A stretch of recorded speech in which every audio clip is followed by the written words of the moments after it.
Hey everybody, so I'm reading this book. It's Frederick Douglass's Selected Works. In this portion of the book, there's a extract called "The Internal Slave Trade." It says it's an extract from an oration at Rochester, July 5th, 1852.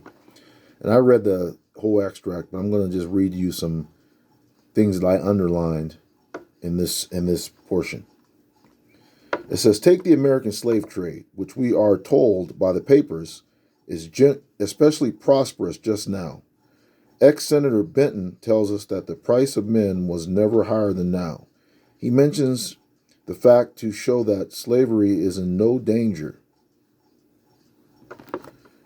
Everywhere in this country, it is safe to speak of this foreign slave trade as a most inhuman traffic, opposed alike to the laws of God and man.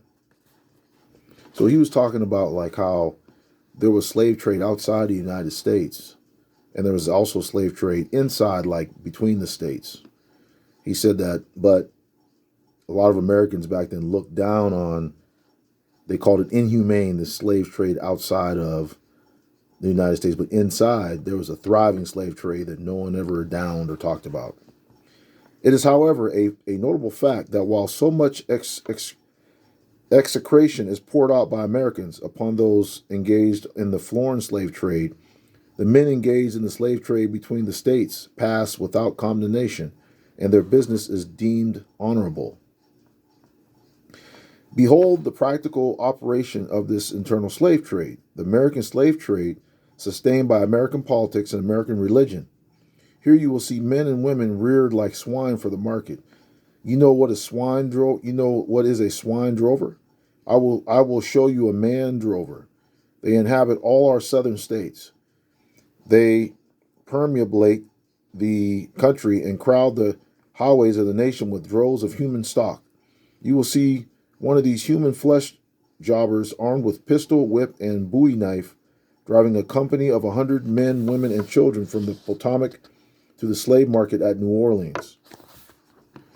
There you will see the old man with locks thin and gray.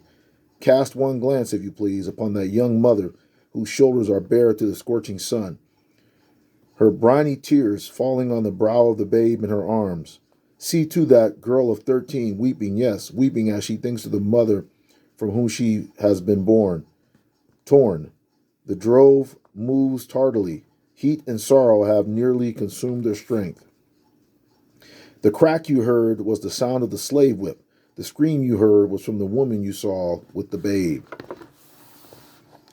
Attend the auction. See men examined like horses. See the forms of women rudely and brutally exposed to the shocking gaze of American slave buyers. See this drove sold and separated forever. He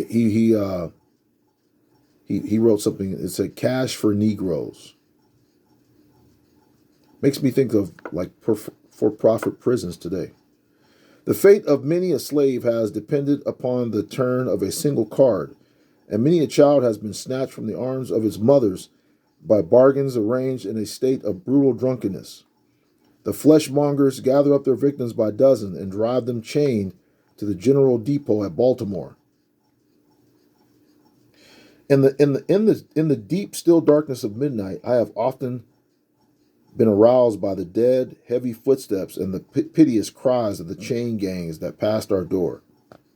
The anguish of my boyish heart was intense, and I was often consoled when speaking to my mistress in the morning, to hear her say that the custom was very wicked, that she hated to hear the rattle of the chains and the heart-rending cries. I was glad to see who find one who sympathized with me in this horror. The power to hold, hunt, and sell men, women, and children as slaves remains no longer a mere state institution, but is now an institution of the whole United States. Your broad Republican domain is a hunting ground for men.